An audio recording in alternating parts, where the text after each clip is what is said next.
नमस्कार, आपण पाहताय कोकणचं नंबर 1 महा चॅनल कोकण साध लाईव्ह. बातमीपत्रात आपलं स्वागत. सुरुवात करूया हेडलाईन्सनं. राजकोटवरील शिवरायांच्या नव्या पुतळ्याच्या कामाला सुरुवात. डॉक्टर मनमोहन सिंगांच्या निधनानंतर जगभर हळहळ. आणि धर्मासाठी घेतलेल्या केसेसचा अभिमान. मंत्री नितेश राणेंचं वक्तव्य चर्चेत. आता पाहूया सविस्तर बातम्या. मालवण नगर परिषदेत मालवण शहराचा आढावा घेताना आमदार निलेश राणेंनी कचरा व्यवस्थापनाचा देखील आढावा घेतला. यासाठी जास्तीत जास्त निधी आणणार असल्याचा शब्द त्यांनी दिलाय. हा प्रकल्प हा 2-2.5 कोटीमध्ये उभा राहणारा प्रकल्प आहे. आता त्याच्यासाठी जागा लागते. आता कुठेतरी स्लोपवर कचरा टाकला जातोय, त्याच्यासाठी जागा ही आपल्याला ॲलोकेट करून द्यावी लागेल.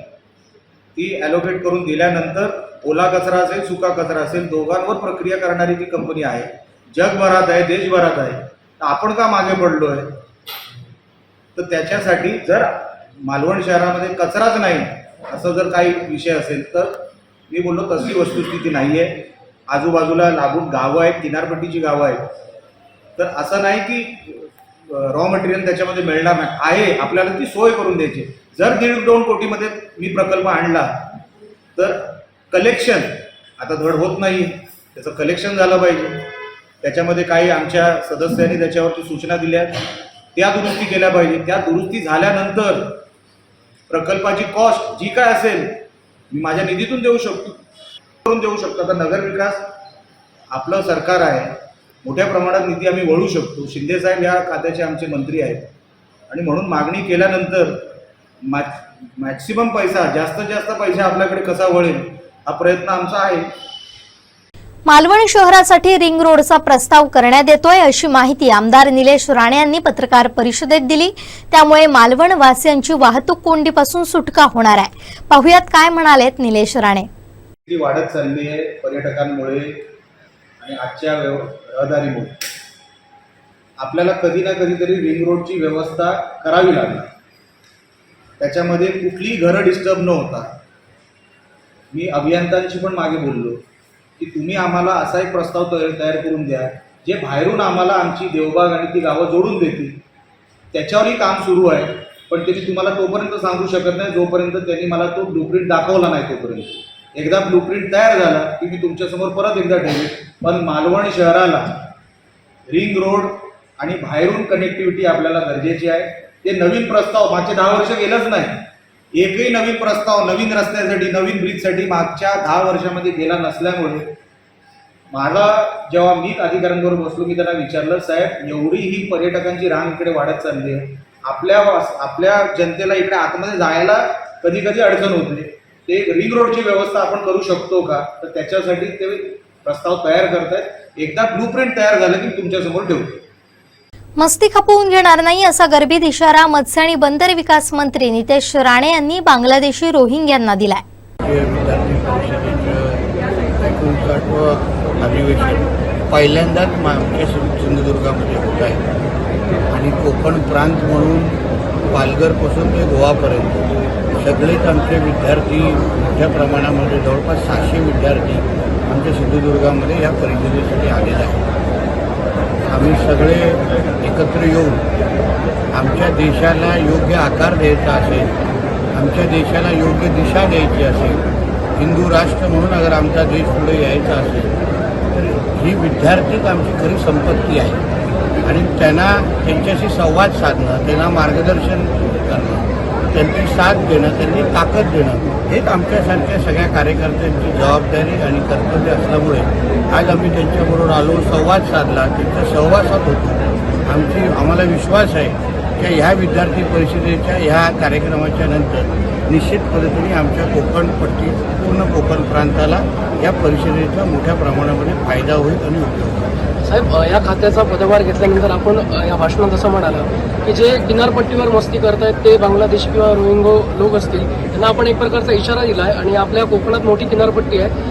कसा बदल येत्या काळात जे आमच्या राष्ट्राच्या विरोधी काही कारवाई करायला विचार करतात, जे आमच्या मूळ भारतीय हिंदुस्थानी जे इथे राहतात त्यांचे हक्क हिरावून घेतात, त्या सगळ्यांवर लक्ष ठेवणं आणि प्रामुख्याने मत्स्य व्यवसाय आणि बंदर विकास मंत्री असल्यामुळे आणि 720 किलोमीटरची आमची ही किनारपट्टी असल्यामुळे या किनारपट्टीच्या विकासाबरोबर सुरक्षित या किनारपट्टीला ठेवणं, कोणीही आमच्या ह्या किनारपट्टीच्या माध्यमातून आमच्या ह्या हिंदू राष्ट्राकडे वाकड्या नजरेने पाहता कामा नये, हा कडक संदेश आमच्या शब्दापलीकडे कृतीतून देणं, आमच्या कार्यक्रमातून देणं, हाच आमच्यासारख्या मंत्र्यांचं आणि माझ्या सहकाऱ्यांचं काम आहे आणि तोच संदेश आज मी माझ्या भाषणातून दिलेला आहे.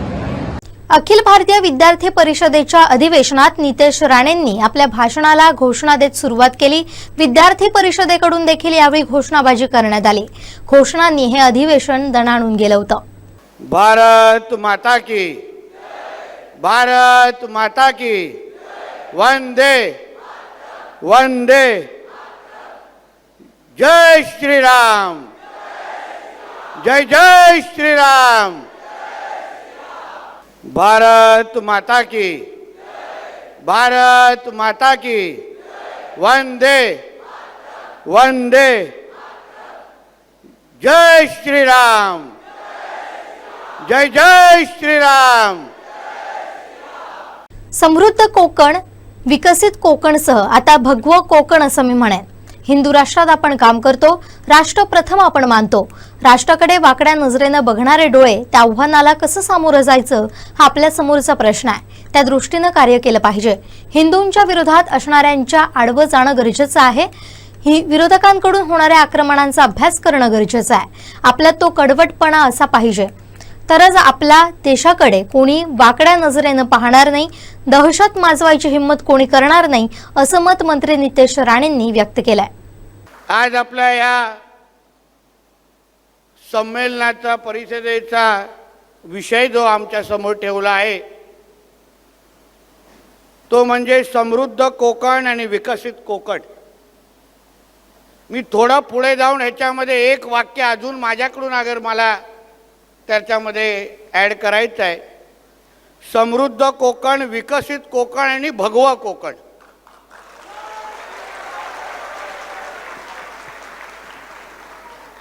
जेणेकरून इथे उपस्थित असलेल्या प्रत्येक माझ्या विद्यार्थिनी मित्रांनी, आपण ज्या हिंदू राष्ट्रामध्ये आपण सगळेजण राहतो त्या हिंदू राष्ट्रामध्ये आपल्या सगळ्यांची ह्या विद्यार्थी क्षेत्रामध्ये काम करत असताना आपल्या खांद्यावर असलेली जबाबदारी आपण राष्ट्र प्रथम म्हणून आपण मानणाऱ्यापैकी आपण लोक आहोत. आणि जो राष्ट्र प्रथम आपण मानतो तो हिंदू राष्ट्र आहे. आणि या हिंदू राष्ट्राला विकसित करण्याबरोबर सुरक्षित ठेवणं पण आपल्या सगळ्यांची जबाबदारी आहे, हे मी आवर्जून आपल्याला या निमित्ताने सांगेन. आज आपण इथे ह्या परिषदेमध्ये ह्या विषयावर चर्चा करत असताना, आपले विचार ऐकत असताना, जसं मी आपल्याला उल्लेख करत होतो की ज्या राष्ट्राचे आपण नागरिक आहोत, ज्या कोकण भूमीचे आपण प्रतिनिधी आहोत, त्या कोकण भूमीला विकसित करण्याबरोबर सुरक्षित ठेवणं पण आपली तेवढीच जबाबदारी आहे, हे स्वीकारून आपण सगळ्या जणांनी इथे वावरलं पाहिजे. विकास करत असताना आपल्या आजूबाजूला काय चाललंय, आपल्या आजूबाजूला आपल्या राष्ट्राकडे कोण वाकड्या नजरेने पाहतंय, आणि हे बघणारे डोळे उद्या आपल्या राष्ट्राला अगर अंधारात टाकत असतील, आपल्या अस्तित्वावर प्रश्नचिन्ह निर्माण करत असतील, आपल्या राष्ट्राची ओळख अगर पुसून टाकायला प्रयत्न करत असतील, तर विद्यार्थी परिषदेचा कार्यकर्ता म्हणून तुम्ही त्या गोष्टीला कसं थांबवाल, त्या आव्हानासमोर कसे जाल, हे खरं म्हटलं तर या निमित्ताने विचार करण्याची गोष्ट आहे. नाहीतर नुसतं विकास विकास करत राहायचं आणि नेमका हा विकास आपण कोणासाठी करतोय हा कधी कधी विचार करायची गोष्ट आहे. हिंदू राष्ट्राला विकसित करण्यासह राष्ट्र सुरक्षित ठेवणंही तेवढंच आवश्यक आहे. आपली ती जबाबदारी आहे. माझ्यावर हिंदुत्वासाठी कार्य करताना 38 केसेस आल्यात. धर्मासाठी घेतलेल्या केसेसचा मला अभिमान आहे असं विधान मत्स्य आणि बंदर विकास मंत्री नितेश राणेंनी केलंय. एबीवीचा इतिहास फार वेगळा आहे, मोठा आहे. मोठ्यातले मोठे नेते, नावलौकिक असलेले नेते आपल्या ह्या संघटनेने ह्या देशाला दिलेले आहेत, जे आज आपल्या ह्या देशाला चालवण्यासाठी, देशाला सुरक्षित ठेवण्यासाठी ते नेते दिवस रात्र काम करतायत. ए बाबा बस कर खालती थांब. दिवस रात्र काम करतायत. मग त्या मार्गावर तुम्ही सगळेजण चालत असताना तुमच्या सगळ्यांची नेमकी जबाबदारी काय? आता मी चुकून अगर याला तुम्हाला इथे विचारू का माहीत नाही प्रश्न, पण मला विचारासारखं वाटतं की नेमकं इकडे उपस्थित असलेला, आता आमचे कायशेकर बोलले तुम्ही स्टुडंट लीडर आहात, आता नेमकं इथे उपस्थित असलेला किती स्टुडंट लीडरवर किती केसेस आहेत त्या लोकांनी जरा हात वरती करा. पोलीस केसेस किती होणार आहेत? 1 2 3 4 बघा 6-7 जण आहेत. 6-7 जण, त्याच्यावरती 2 डिजिटमध्ये आकडा पण जात नाहीयेत. हिंदुत्वासाठी काम करणाऱ्यासारखा माझ्यासारख्या हिंदुत्ववादी कार्यकर्त्यावर फक्त गेली 2 वर्षामध्ये 38 केसेस आलेले आहेत. 38 केसेस. हे का मी माझ्या स्वतःसाठी घेतलेलं नाही, माझ्या धर्मासाठी, समाजासाठी आणि माझ्या देशासाठी घेतलेलं आहे आणि मला सार्थ अभिमान आहे.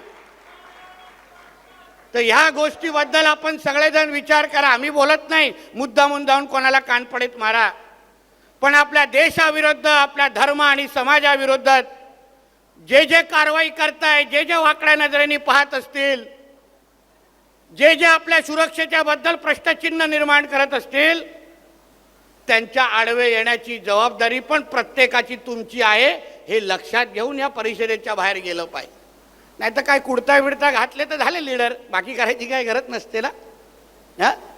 तुमचं काम, कार्य, तुमची निष्ठा, तुमचा कडवटपणा, ह्याही गोष्टी महत्त्वाच्या आहेत. देशाचे माजी पंतप्रधान डॉक्टर मनमोहन सिंग यांचं निधन झालं. श्वसनाचा त्रास होत असल्यानं त्यांना दिल्लीच्या एम्स रुग्णालयात दाखल करण्यात आलं होतं. वयाच्या 92व्या वर्षी त्यांनी अखेरचा श्वास घेतला. भारताच्या उदारमतवादी धोरणाचे जनक असलेल्या डॉक्टर मनमोहन सिंग यांच्या निधनानंतर जगभर हळहळ व्यक्त केली जाते.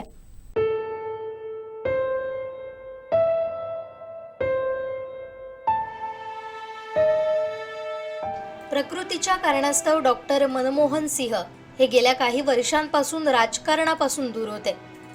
आता त्यांचं निधन झालंय. 1991 साली देश आर्थिक संकटाशी सामना करत असताना त्यावेळचे अर्थमंत्री मनमोहन सिंह यांनी देशाची बाजारपेठ जगासाठी खुली केली. त्यांनी खासगीकरण, उदारीकरण आणि जागतिकीकरणाचा मार्ग अवलंबला आणि देशाची अर्थव्यवस्था रुळावर आणली. 2004 साली ज्यावेळी UPA सरकारनं बहुमत गाठलं त्यावेळी डॉक्टर मनमोहन सिंह पहिल्यांदा पंतप्रधान बनले.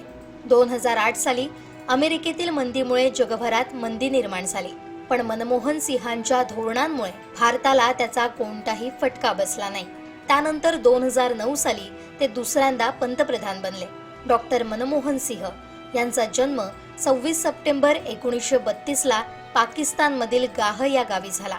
1947 साली फाळणी दरम्यान विस्थापित होत सिंह कुटुंब भारतात आलं. त्यानंतर पंजाब विद्यापीठातून त्यांनी पदवीपर्यंतचं शिक्षण घेतलं. डॉक्टर मनमोहन सिंह यांनी ऑक्सफर्ड विद्यापीठातून अर्थशास्त्रात डॉक्टरेट केली. 1966 ते 1969 या काळात मनमोहन सिंह यांनी संयुक्त राष्ट्रात काम केलं. नंतरच्या काळात ते भारत सरकारच्या वाणिज्य मंत्रालयात सल्लागार म्हणून रुजू झाले.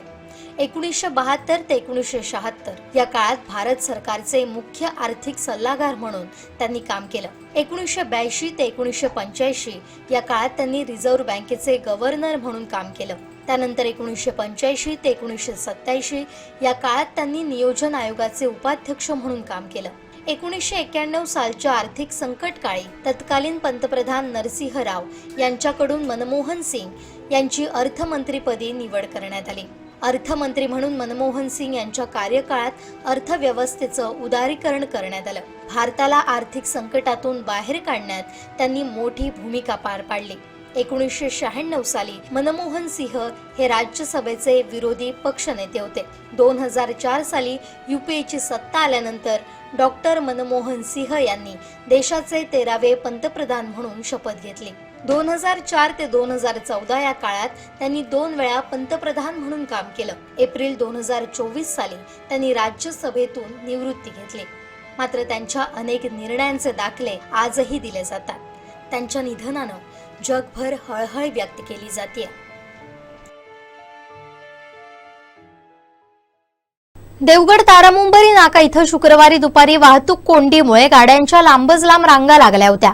देवगड शहरातून कुणकेश्वर इथं जाणाऱ्या पर्यटकांच्या गाड्यांमुळे ही वाहतूक कोंडी झाली होती. शहरात मोठ्या संख्येनं पर्यटक दाखल झाले. त्यातच शुक्रवारी आठवडा बाजार असल्यामुळे देखील वाहतूक काही काळ ठप्प झाली होती. अरुंद रस्त्यांमुळे होत चाललेल्या वाहतूक कोंडीमुळे चालक आणि प्रवासी वर्गाला वारंवार या समस्येला सामोरं जावं लागतंय. त्यामुळे नागरिकांमधून नाराजी व्यक्त होताना दिसते.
आमदार झाल्यानंतर पहिल्यांदाच निलेश राणेंनी मालवण नगर परिषदेत शहराचा आढावा घेतला.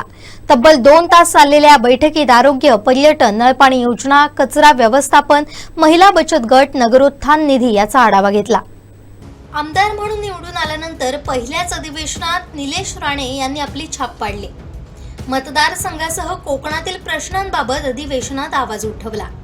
अधिवेशन मंत्रिमंडळ विस्तार झाल्यानंतर आमदार निलेश राणे यांनी मतदारसंघात येऊन पहिलीच आढावा बैठक घेतली, ती मालवण नगर परिषदेत. मालवण नगर परिषदेत प्रशासकीय राजवट लागल्यापासून अनेक विषयांवर नगर परिषद चर्चेत राहिली होती. त्यामुळे आमदार झाल्यानंतर निलेश राणे यांची पहिलीच आढावा बैठक असल्यानं या बैठकीकडे साऱ्यांचं लक्ष होतं. अनेक वर्षांनंतर पहिल्यांदाच अशा प्रकारची आढावा बैठक पाहायला मिळाली. शहराचा विकास, नागरिकांना आर्थिक भूर्दंड, रखडलेले प्रकल्प, नळपाणी योजना, कचरा व्यवस्थापन प्रकल्प आणि शहराच्या विकासासाठी जास्तीत जास्त निधी कसा येईल, यासाठी काय करता येईल यावर आजच्या बैठकीत फोकस करण्यात आला. या बैठकीत रिक्त कर्मचारी संख्या, नियोजनाचा अभाव, बंद असलेले प्रकल्प यावर आवश्यक सूचना आमदार निलेश राणेंनी केल्या.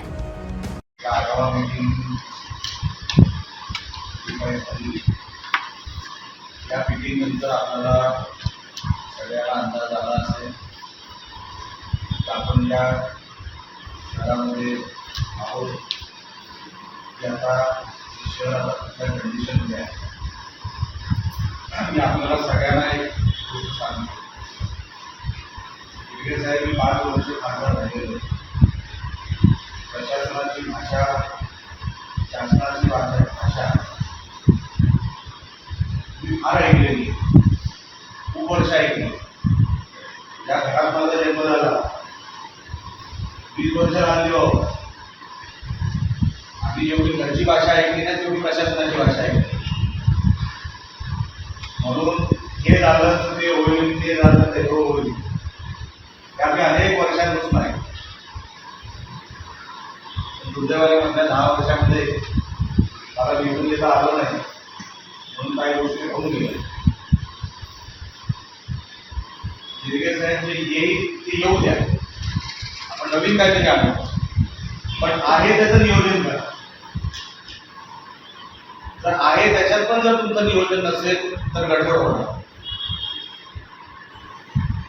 अनेक गोष्टी आहेत त्या पहिल्या मीटिंगमध्ये मला बोलायचं नाही, पण मी कोणाची चहा देखील घेत नाही.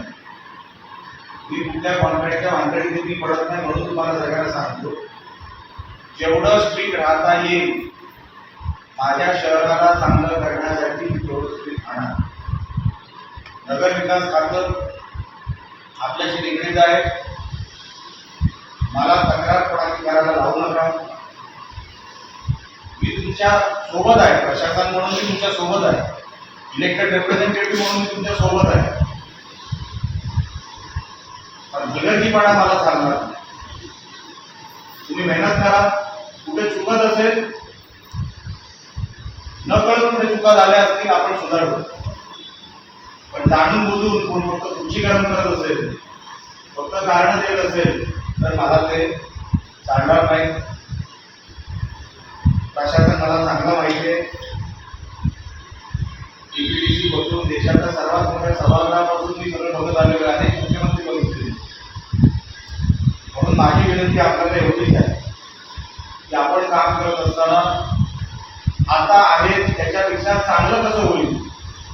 ठीक आहे, मागे 10 वर्षामध्ये काही गोष्टी झाल्या नाही, आता चांगलं कसं होईल याच्यासाठी आतापासून कामाला लागतं. मला पण वाटतं ना की कुठेतरी मी आहे या खुर्चीवर, पण माझ्याकडून काहीतरी चांगलं झालं पाहिजे म्हणून करा. कोणतरी तुम्हाला सांगेल आणि मगच तुम्ही कराल याच्यासाठी वाट बघू नका. मी अनेक विषय लिहून पण आता जसं काही जिरगे साहेब तुम्ही काय करू शकता हे आम्हाला माहिती आहे. तुम्ही अनेक वर्ष या मालवण शहरामध्ये आहात, पण फक्त कारण न सांगता, तुम्ही कारण सांगता याचा भाग नाही. चांगली कामं तुमच्या हातातून पण घडलेली आहेत, पण आता बाकीची जी कामं आहेत, जसं रॉक गार्डनचा विषय निघाला, नवीन नीती तुम्हाला जी काही गरज असेल त्याचा विषय निघाला. साहेब प्रस्ताव तयार करा, आपण सगळ्यांनी प्रस्ताव असे तयार करा, आपण मिळून प्रशासनाकडे देऊ, त्याच्यातून मार्ग काढू. पण आहे त्या व्यवस्थेमध्ये आता जी व्यवस्था आहे त्याच्यामध्ये पण तुम्हाला हातपाय मारावे लागतात, त्याच्यामध्ये पण पारदर्शकता तुम्हाला ठेवावी लागेल. कुठेही कट होता कामा नये. या कामामध्ये येणाऱ्या काळामध्ये या 5 वर्षामध्ये प्रत्येक बजेटचं सेशन असू दे किंवा जे काही सेशन होतील अधिवेशनाचे, त्याच्या 15-20 दिवसा अगोदर परत आपल्या सगळ्यांबरोबर माझ्या बैठका होतील. झालेल्या मेरिट्सपैकी आपण किती प्रोग्रेस केला, आपण आज कुठे आहोत, आज आपला स्टेटस काय, उद्या आपल्याला या सभागृहाच्या माध्यमातून काय काय मागायचं आहे, कुठे अडकलेलं आहे, कुठल्या अधिकाऱ्याकडे काय काय शिल्लक आहे, हे सगळं आपल्याला दर अधिवेशनाच्या अगोदर मी आपल्याला सगळ्यांना परत इन्व्हाइट करणार. प्रत्येक अधिवेशनाच्या अगोदर लोकांनाही कळलं पाहिजे की आपलं शहर आता सध्या मागे कुठे होतं. आता 3 महिन्यानंतर आपण जेव्हा बसू आणि 30 कागद जर आपल्याला त्याच विषयावर चर्चा करावी लागेल तर अशा बैठकांचा काही उपयोग नाही. म्हणून माझी आपल्याला सगळ्यांना विनंती आहे, पहिल्या मीटिंगमध्ये चांगल्या वातावरणामध्ये ही मीटिंग पार पडली, पण आपण आपलं पद, आपलं काम अतिशय गांभीर्याने घ्या. आहे त्या व्यवस्थेमध्ये आपल्याला हे शहर चांगलं करायचं आहे, ट्रीटमेंट करायचं आहे. तेव्हा कचऱ्याचं व्यवस्थापन असेल, तुम्हाला काय अडचण असेल, जसं आता महेशजी बोलले, ठीक आहे तुम्हाला अजून 70ची गरज आहे, पण ते 40-45 जे तुमच्याकडे आहे त्यांना व्यवस्थित लावा, त्यांचं नियोजन करा. म्हणजे त्यांना कळेल की वेगवेगळ्या ह्याच्यामध्ये कुठे काय करायचं आहे. जर बाजाराची गाडी भरून जायची असेल तर मग कचऱ्याची गाडी कशासाठी आहे, असं परत कधी तक्रार घेऊ नका आणि जागेवर शासन करा. आता मागच्या 10 वर्षापर्यंत नाही राहणार, मी तुम्हाला परत एक आपल्याला सगळ्यांना विनंती करतोय. आता प्रत्येकाला माझ्या सहित लोकांसाठी काम करावं लागेल. प्रत्येक माणूस उत्तरदायी आहे, तुम्ही या मी आहे, कोणालाही मोकळं सोडलं जाणार नाही. माझी देखील तक्रार तुम्हाला कोणाला करायची असेल आपल्याला स्वातंत्र्य आहे, तर माझ्याकडून कुठे काय चूक होत असेल. पण आता शहराला आपल्याला चांगलं करायचं आहे. 21व्या शतकातलं शहर आपलं मालवण शहर दिसण्यासाठी आपल्याला त्या सगळ्या व्यवस्था उभ्या करायच्या आहेत. आपण सगळे इकडे आलात, आमचं आपण सगळा आढावा दिला, त्याबद्दल आपण आभारी आहे. जिरगे साहेब आपलाही आभारी आहे. आपण काही विषय तात्काळ मार्गी लावल्या, काही विषय आपण अंगावर घेतले, काही विषय आमच्या अंगावर टाकले की आम्ही आमचं करू, तुम्ही तुमचं करा. आणि प्रत्येक डिपार्टमेंटच्या इकडच्या आमच्या मान्यवरांनी आपापलं डिपार्टमेंट योग्य सांभाळा. मी तुम्हाला डिपार्टमेंट हेड म्हणून तुम्हाला कधी फोन करेल, जसं आमचा तो CR विषय असेल, मी तुम्हाला कधी डिपार्टमेंट हेड म्हणून तुम्हाला फोन करेल. तुमच्याकडे तुमचा आढावा रेडी पाहिजे, तुमचं प्रोग्रेस रेडी पाहिजे की त्यात आले 5 लाख रुपये दिले, आता आले 1/40 मारून झालं, हे तुमच्याकडे रेडीमेड. मला उत्तरच ऐकायची, मला प्रोसिजर ऐकायची नाही. मी शासनामध्ये अनेक वर्ष बघत आलेलो होतो, राणेसाहेब अनेक वर्ष मंत्री होते, कारण मला ऐकायची नाही. उपाय सांगा. तो जर स्थानिक भेटला नाही तर नेपाळी, इथे खलाशी चालतात ना नेपाळी, माना ना, उपाय सांगा. मला दुसरं कारण सांगू नका, मला उपाय ऐकायचे. तुम्ही उपाय सांगा, मी तुमच्या बरोबर आहे, तुमच्या खांद्याला खांदा लावून काम करेल, दिवस रात्र काम करेल. तुम्हाला कुठल्याही डिपार्टमेंट हेडला किंवा कोणालाही मला डायरेक्ट फोन करायचा असेल, 24 तास तुम्ही कधी फोन करू शकता, पण करा कामासाठी. आणि आता जिद्दीने कामाला लागा, एवढी फक्त आपल्याला सगळ्यांना विनंती करतोय. कारण का दर 3 ते 4 महिन्यांनी आढावा मीटिंग होणार, म्हणून मागच्या मीटिंगचेच अजेंडे परत अजेंड्यावर आले तर मीटिंगचं वातावरण खराब होईल, पुढचं नियोजन खराब होईल. अशी परिस्थिती परत आढावा बैठकीमध्ये येऊ देऊ नका. आज पहिली मीटिंग आहे. मनापासून आपल्या सगळ्यांचे मी आभार व्यक्त करतो. आपण माझ्या सहकार्याचे माझे जे स्वागत केलं त्याबद्दलही आभार व्यक्त करतो आणि ही मीटिंग संपली अशी जाहीर करतो. तिलारी घाटातून एसटी बस सुरू करण्यासाठी काही मुहूर्त सापडत नाहीये. काही दिवसांपूर्वी एकीकडे वाहतूक निरीक्षक अनंत चिले यांनी तिलारी घाट वाहतुकीस योग्य आहे असा दाखला दिला, तर त्यानंतर वाहतूक अधिकारी अनिल मोरे सांगतायत हा घाट अजूनही वाहतुकीस धोकादायक आहे. त्यामुळे अधिकाऱ्यांमध्ये एकवाक्यता नसल्यामुळे एसटीचा प्रश्न भिजत पडलाय. सार्वजनिक बांधकाम पाहणी करूनही अजून अहवाल दिलेला नाहीये. त्यामुळे या अहवालाचं पुढं काय झालं असा प्रश्न आहे. गेल्या 8 महिन्यांपासून तिलारी घाट वाहतुकीस बंद आहे. त्यामुळे कोल्हापूरच्या जिल्हाधिकाऱ्यांनी 31 ऑक्टोबरपर्यंत घाट वाहतुकीस बंद राहणार असल्याचं पत्र दिलं होतं. याबाबत एसटी विभागाचे विभागीय वाहतूक अधिकारी अनिल मोरे यांच्याशी कोकणसात लाईव्हचे दोडामार्ग प्रतिनिधी लहू परब यांनी संवाद साधला असता ते नेमकं काय म्हणाले पाहूया. लहू परब दोडामार्ग पत्रकार काय म्हणतो, त्याविषयी आम्ही बातमी वाचलेली की तिलारी घाटातून 2 दिवस एसटी सुरू होणार म्हणून. मला वाटतं आता 8-10 दिवस होऊन गेले या विषयाला. काय झालं नेमकं? त्या त्रुटी होत्या ना, त्या त्रुटी आम्ही कळवलेल्या आहेत. म्हणजे पहिलाच तर काय त्रुटी होतं, ते बॅरल लावलेले आहेत. कचडा जिथून वाहून गेला, जिथं रस्ता खचलेला आहे ना, बरोबर, तिथं फक्त जे बॅरल लावले त्याच्याऐवजी कचडा जरी झाला म्हणजे गाडी समजा आता काय झालंय, पूर्वी तुम्ही किती वर्ष तुमचं एज माहित नाही, पण पूर्वी जगात कसं होतं, फक्त आपली एसटी यायची. बरोबर, हो. आता तो रूट शॉर्ट रूट झाल्यामुळं आणि पूर्वीच्या रस्त्यामध्ये ना आत्ताच्या रस्त्यामध्ये बराचसा फरक झाल्यामुळे बरीचशी वाहनं तिथून येतात. बरोबर. ज्यांना गुगल मॅप जे घेऊन येतात लहान वाहनं, ती सहसा ते शॉर्ट रूट दिसते गुगल मॅपला आणि घाटाचा अंदाज त्यांना येत नाही. बरोबर. त्यांचा चुकून अचानक अंगावर आला तर वाचवायला तिकडे जायला रस्ताच नाही. म्हणजे कठडा असेल तर आपलं काहीतरी किमान थांबू शकतो. बरोबर. आपल्या सगळ्यांच्या सुदैवानं आज अखेर तिथं कुठलाच असं मोठा काही इन्सिडेंट घडलेला नाही. बरोबर.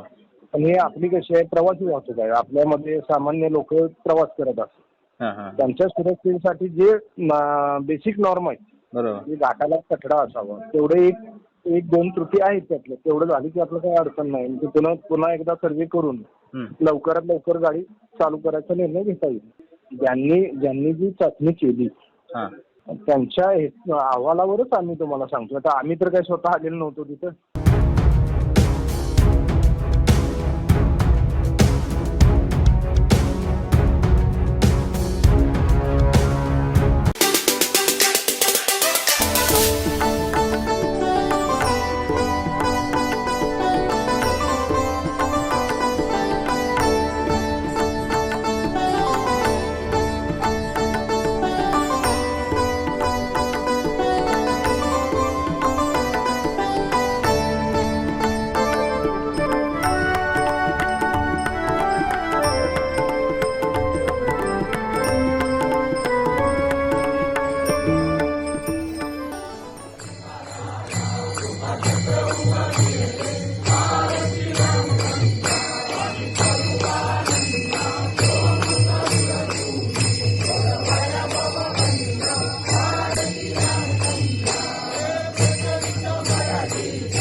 मालवण किल्ले राजकोट इथं छत्रपती शिवाजी महाराजांचा भव्य दिव्य पुतळा नव्यानं उभारण्यात येणार आहे. या कामाच्या फाउंडेशनची खोदाई सुरू करण्यात आली आहे. राज्य सरकारनं या ठिकाणी 60 फूट उंच पुतळा उभारण्याचं काम आंतरराष्ट्रीय ख्यातीचे ज्येष्ठ शिल्पकार राम सुतार आणि त्यांचा मुलगा अनिल सुतार यांच्या कंपनीला दिलाय.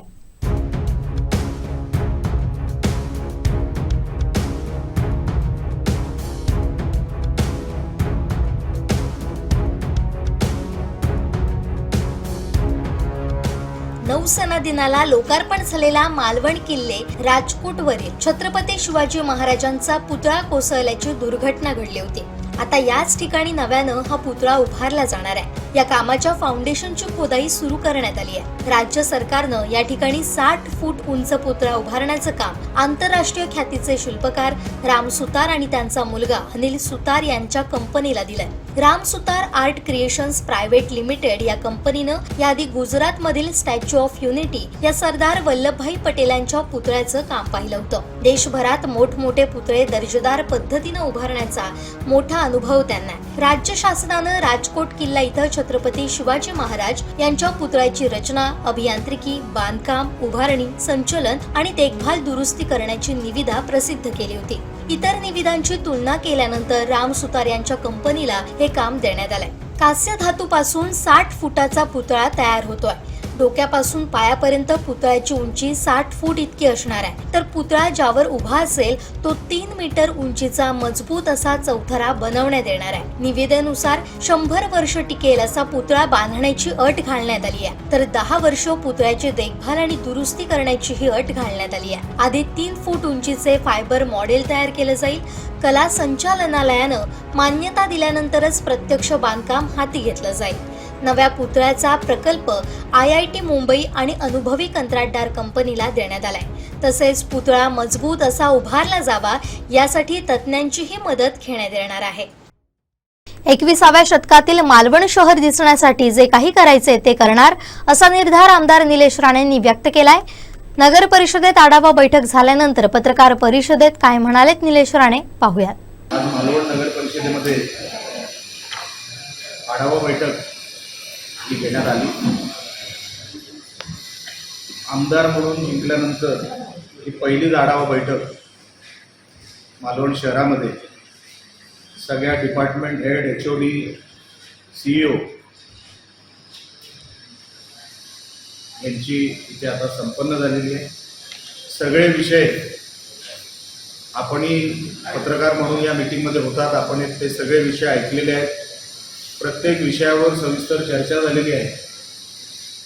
प्रत्येक विषयावर फक्त चर्चा न करता त्याच्यावरती उपाय काय काढता येईल, काही विषय हे जागेवर सोडवले गेले, काही विषयांसाठी जी टेक्निकल अडचण आहे ती अधिकाऱ्यांनी मला सांगितली, मी समजून घेतली. जी प्रशासनाकडे द्यायची आहे ती प्रशासनाकडे, जी काही अडचणीचे विषय आहेत ते मला घेऊन जायचे आहेत, त्याची जाणीव मला झालेली आहे.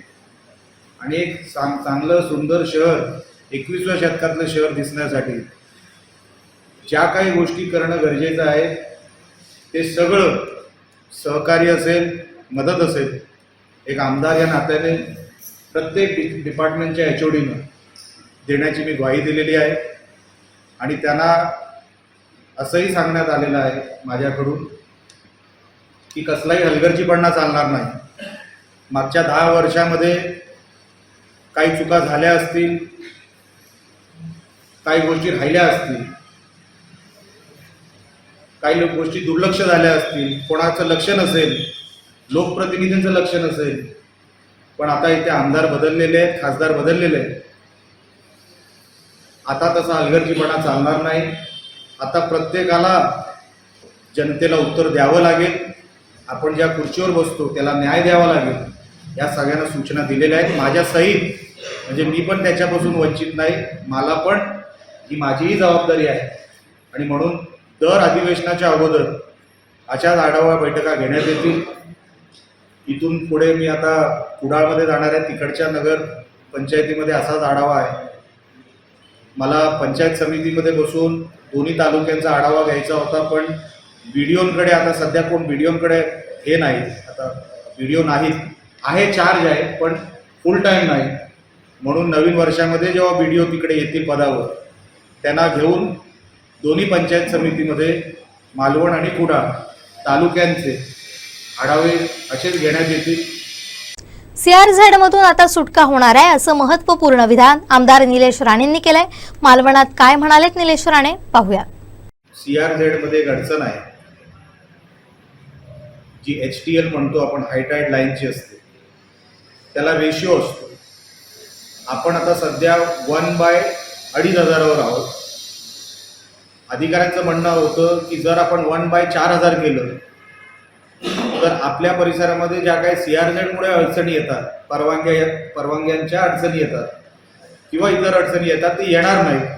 त्याच्यासाठी 5 लाख वगैरे वगैरे काहीतरी तरतूदची गरज होती. मी त्यांना सूचना दिलेल्या आहे, तुम्ही थांबू नका, मी माझ्याकडून ते 5 लाख रुपये देतो, जेणेकरून तुम्हाला इथून पुढे CRZ 1/4000 झालं तर आपल्याला मोठी सुटका त्याच्यातून मिळेल. ही कमिटी मंत्रालय लेवलवरची कमिटी आहे. परत आपल्याला त्या कमिटीच्या समोर जायची गरज नाही. जागेवर परवानग्या आपल्याला इथे मिळतील. मोठी सुटका आपल्याला त्याच्यातून होईल, कारण का आपला एरिया वाढणार. एरिया वाढल्यामुळे आपल्याला त्या परवानग्या सोप्या होतील. आणि म्हणून मी ते पैसे माझ्याकडून मी बोललो, तुम्ही आता प्रशासनासाठी थांबू नका, नगरपालिकेकडे नसतील, इतर कोणाकडे नसतील तर मी द्यायचे तयार झालो आहे. आणि मी त्याला ते मान्यही केलेलं आहे, आपल्या समोरच ते मान्य केलेलं आहे, अशी ती परवानगी होती. 38 कोटीच्या नळपाणी योजना मार्गी लागणार अशी माहिती आमदार निलेश राणेंनी पत्रकार परिषदेत दिली. त्यासाठी त्यांनी मालवण नगरपालिकेला सूचना केल्या. सांगितलं अनेक वर्षांपासून ती नळपाणी योजना तशी राहिलेली आहे. काही टेक्निकल अडचणी परत काढल्या जात आहेत, त्या आता परत तुम्ही काढू नका. जर तुम्ही वर्क ऑर्डर ऑक्टोबरमध्ये दिलेली आहे तर ऑक्टोबरमध्ये वर्क ऑर्डर दिल्यानंतर जर तुम्ही काही अडचणी टेक्निकल म्हणून त्याच्यात वाढवत असाल म्हणजे काहीतरी ह्याच्यामध्ये गडबड आहे. मला ती गडबड आज काढायची नव्हती. मी त्यांना मार्ग विचारला, तुम्ही मार्ग काढणार आहात की नाही. त्यांनी कोऑपरेट केलं CEO साहेबांनी आणि सांगितलं आजच आम्ही ठेकेदारांना सांगणार आहोत ते काम सुरू करा.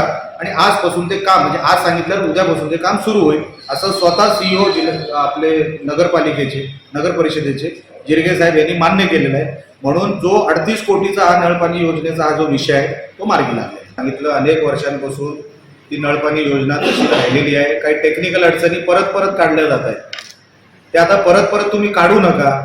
जर तुम्ही वर्क ऑर्डर ऑक्टोबरमध्ये दिलेली आहे तर ऑक्टोबरमध्ये वर्क ऑर्डर दिल्यानंतर जर तुम्ही काही अडचणी टेक्निकल म्हणून त्याच्यात वाढवत असाल म्हणजे काहीतरी ह्याच्यामध्ये गडबड आहे. मला ती गडबड आज काढायची नव्हती. मी त्यांना मार्ग विचारला, तुम्ही मार्ग काढणार आहात की नाही. त्यांनी कोऑपरेट केलं CEO साहेबांनी आणि सांगितलं आजच आम्ही ठेकेदारांना सांगणार आहोत ते काम सुरू करा आणि आजपासून ते काम म्हणजे आज सांगितलं उद्यापासून ते काम सुरू होईल असं स्वतः CEO आपले नगरपालिकेचे नगर परिषदेचे जिरगे साहेब यांनी मान्य केलेलं आहे. म्हणून जो 38 कोटीचा हा नळपाणी योजनेचा हा जो विषय आहे तो मार्गी लागला. लोकांवर कर नको तर इन्कम सोर्स वाढवा अशा सूचना आमदार निलेश राणे यांनी मालवण नगर परिषदेच्या प्रशासनाला दिल्यात. निलेश राणेंच्या उपस्थितीत झालेल्या मालवण नगर परिषदेत महत्त्वपूर्ण बैठकीत त्यांनी या सूचना केल्या. मी अधिकाऱ्यांना जे सुचवलं की आपण ज्या शहरामध्ये राहतो दरवर्षी किंवा दर 4 वर्षांनी त्यांचं म्हणणं होतं कुठली तरी एक अधिसूचना आहे ज्याच्यामुळे आम्हाला कर वाढवावं लागतं.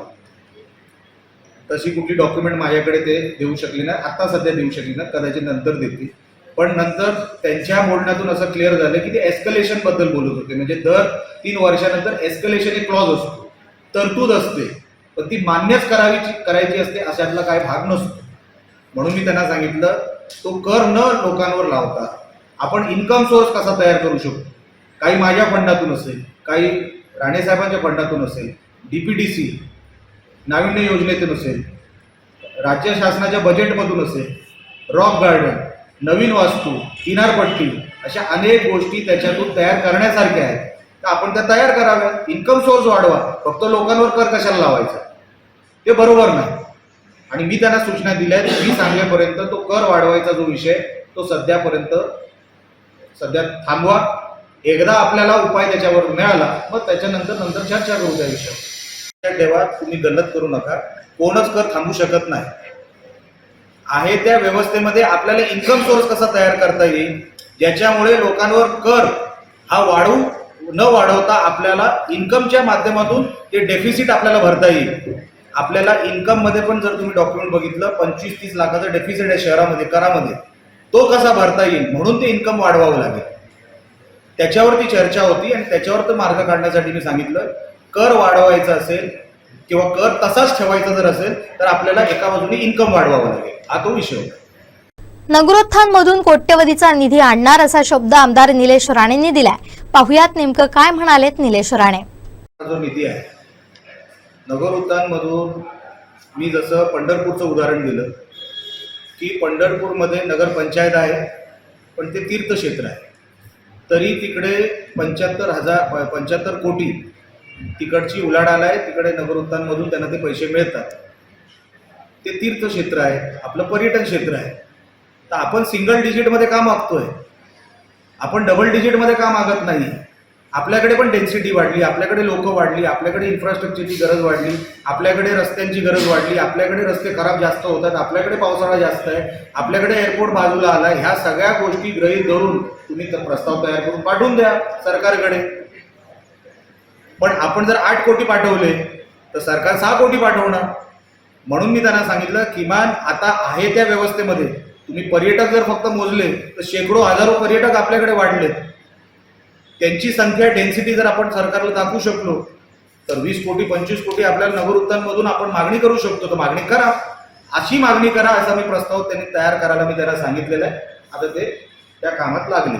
अखिल भारतीय विद्यार्थी परिषद कोकण प्रांतच्या 59व्या कोकण प्रांत अधिवेशनाला पुण्यश्लोक अहिल्याबाई होळकर नगर भोसले नॉलेज सिटी इथं प्रारंभ झालाय. याचं उद्घाटन प्राध्यापक डॉक्टर मनीष जोशी यांच्या हस्ते आणि मंत्री नितेश राणे यांच्या प्रमुख उपस्थितीत झालाय. दीपप्रज्वलन आणि प्रतिमा पूजनानं अधिवेशनाला सुरुवात झाली. यावेळी व्यासपीठावर मत्स्य आणि बंदर विकास मंत्री नितेश राणे, विद्यापीठ अनुदान आयोगाचे प्राध्यापक डॉक्टर मनीष जोशी, स्वागत समिती अध्यक्ष अतुल पैकाणे, स्वागत समिती सचिव अतुल काळसेकर, प्रांत अध्यक्ष श्रीकांत दुधगीकर, प्रांत मंत्री राहुल रजारिया, सावंतवाडी शहराध्यक्ष डॉक्टर साईनाथ सितावार, शहर मंत्री स्नेहा धोटे, युवराज लखमराजे भोसले, प्रभाकर सावंत, कोकण विभाग संघटन मंत्री शैलेंद्र दळवी, दोडामार्ग नगराध्यक्ष चेतन चव्हाण, जिल्हा बँक अध्यक्ष मनीष दळवी, महेश सारंग, सुधीर आडिवरेकर, अन्नपूर्णा कोरगावकर, उदय नाईक, आनंद नेवगी, अजय गोंदावळे, दिलीप भालेकर, ऐश्वर्या कोरगावकर, डॉक्टर प्रसाद देवधर, ॲडव्होकेट सुषमा खानोलकर, डॉक्टर राजशेखर कार्लेकर, प्रदेश मंत्री संकल्प फळदेसाई, व्यवस्था प्रमुख चिन्मयी प्रभू खानोलकर, अवधूत देवधर आदी उपस्थित होते.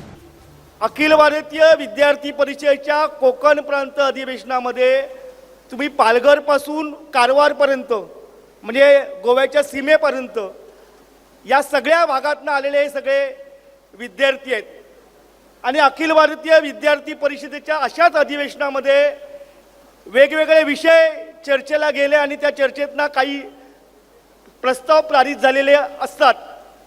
जेव्हा मुंबईतल्या दंगलीनंतर बॉम्बस्फोट झाले, त्या बॉम्बस्फोटानंतर विद्यार्थी परिषदेच्या प्रदेश अधिवेशनामध्ये कोकण सागरी सुरक्षा या विषयावर एक परिसंवाद झाला होता. त्याचबरोबर या सगळ्या विषयाचं एक सर्वे करायचं ठरलं आणि संपूर्ण कोकणातला पहिला सर्वे 1992 साली 92-93 साली विद्यार्थी परिषदेने करून घेतला. आपण कोकण किनारपट्टी म्हणजे भारताच्या सीमेवर राहतो रत्न आणि या सर्वेनंतर खऱ्या अर्थाने या विषयाला चालना मिळाली. आपल्या अधिवेशनामध्ये याच विषयासाठी एक स्वतंत्र परिसंवाद आपण घेतो. त्या परिसंवादामध्ये कोकणातील सागरी सुरक्षा, सीमा सुरक्षा या विषयावर चिंता होणार आहे. आपल्या अधिवेशनाची टॅगलाईन समृद्ध कोकण विकसित कोकण अशी टॅगलाईन आहे आणि त्याचं आचरण आपण आत्तापासून करायला सुरुवात केली आहे. या अधिवेशनानिमित्ताने जी सत्र होतील त्या सत्राकडे फार सिरियसली तुम्ही बघाल.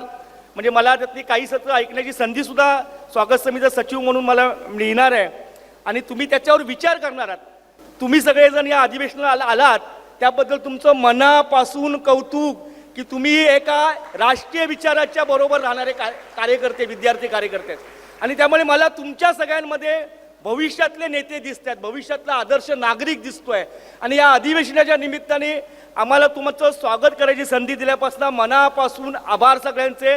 धन्यवाद. जय हिंद, जय महाराष्ट्र. पुढील 2 दिवस हे अधिवेशन होणार असून कोकण प्रांतातील 1000 विद्यार्थी याला उपस्थित आहेत.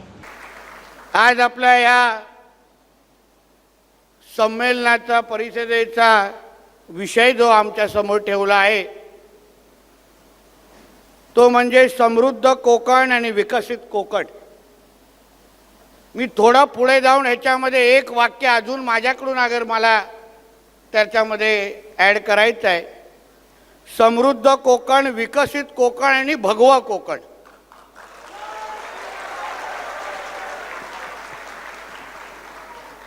जेणेकरून इथे उपस्थित असलेल्या प्रत्येक माझ्या विद्यार्थिनी मित्रांनी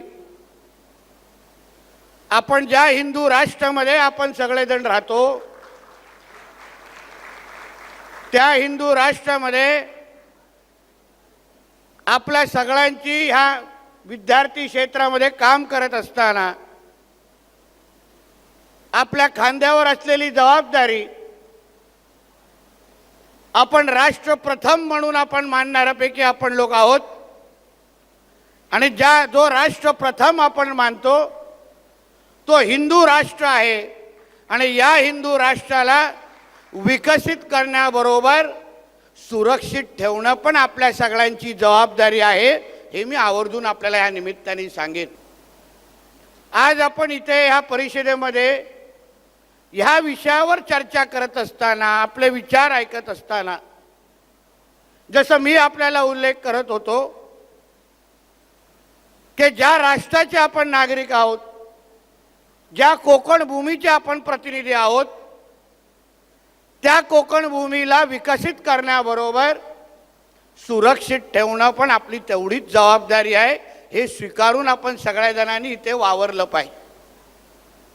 विकास करत असताना आपल्या आजूबाजूला काय चाललंय, आपल्या आजूबाजूला आपल्या राष्ट्राकडे कोण वाकड्या नजरेने पाहतंय आणि हे बघणारे डोळे उद्या आपल्या राष्ट्राला अगर अंधारात टाकत असतील, आपल्या अस्तित्वावर प्रश्नचिन्ह निर्माण करत असतील आपल्या राष्ट्राची ओळख अगर पुसून टाकायला प्रयत्न करत असतील तर विद्यार्थी परिषदेचा कार्यकर्ता म्हणून तुम्ही त्या गोष्टीला कसं थांबवाल, त्या आव्हानासमोर कसे जाल, हे खरं म्हटलं तर या निमित्ताने विचार करण्याची गोष्ट आहे.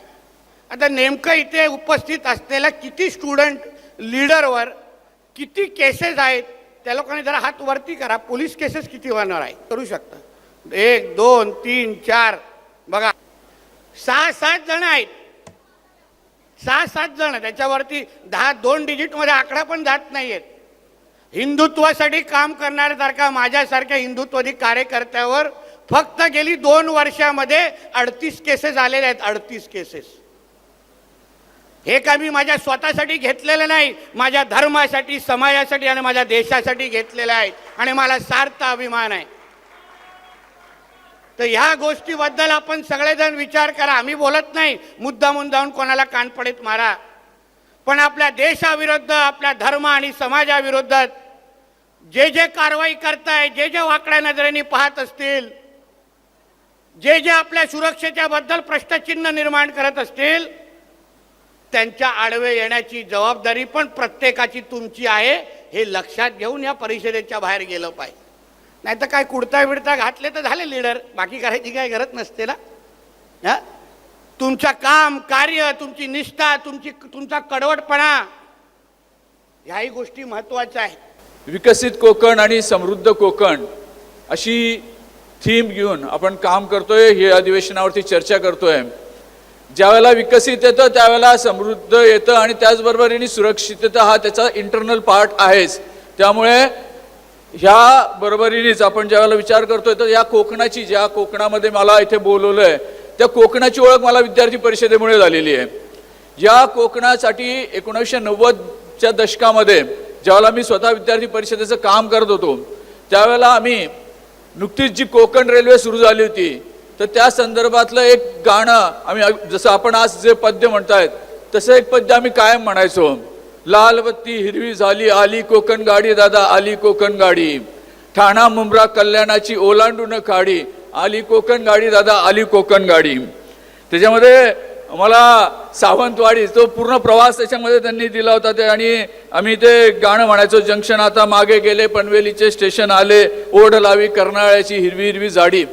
या विकासासाठी म्हणजे या कोकणचा विकास व्हावा यासाठी भरपूर संघर्ष कोकणातल्या लोकांनी पण केला आणि ओव्हरऑल विकासासाठी विद्यार्थी परिषदेने पण त्या वेळेला कॉन्ट्रीब्यूट केलेलं आहे. म्हणजे सावंतवाडी त्यावेळेला मी पहिल्यांदा ऐकली ती या आमच्या विद्यार्थी परिषदेच्या ज्या गीतामध्येच, दर्यावरचा खाईल वारा, म्हणजे जी गाडी जाते ती कशी कशी जाते तर दर्यावरचा खाईल वारा, पिऊन घेईल पाऊस धारा, आणि बघता बघता मागे टाकेल सावंतांची वाडी, आली कोकण गाडी दादा, आली कोकण गाडी. या पद्धतीने विद्यार्थी परिषदेच्या माध्यमातून मला या कोकणाची ओळख झाली. आणि त्यातलं सगळ्यात महत्त्वाचं म्हणजे विद्यार्थी परिषद, विद्यार्थी नेते, विद्यार्थी संख्या ही एखाद्या भागाच्या विकासासाठी, एखाद्या देशाच्या विकासासाठी किती आग्रही असू शकते हे पण त्यातनं संस्कार आमच्यावरती झाला. शेवटी ठळक घडामोडी पुन्हा एकदा. राजकोटवरील शिवरायांच्या नव्या पुतळ्याच्या कामाला सुरुवात. डॉक्टर मनमोहन सिंगांच्या निधनानंतर जगभर हळहळ. आणि धर्मासाठी घेतलेल्या केसेसचा अभिमान, मंत्री नितेश राणेंचं वक्तव्य चर्चेत. बुलेटिनमध्ये वेळ झाली इथेच थांबण्याची. पाहत राहा कोकणचं नंबर 1 महा चॅनल कोकण सात लाईव्ह. धन्यवाद.